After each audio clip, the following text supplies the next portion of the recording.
Our next category is TV News Anchor of the Year. Nuhe munyamakuru wo kuri televiziyo utuvugira neza amakuru tukanyurwa. Bienvenue Dempta.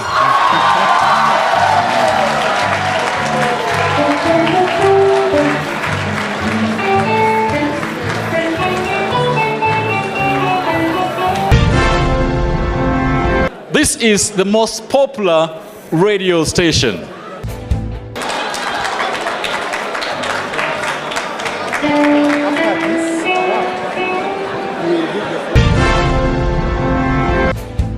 TV1 yazamukanye ingufu igakundwa cyane n'abaturage kurusha izindi.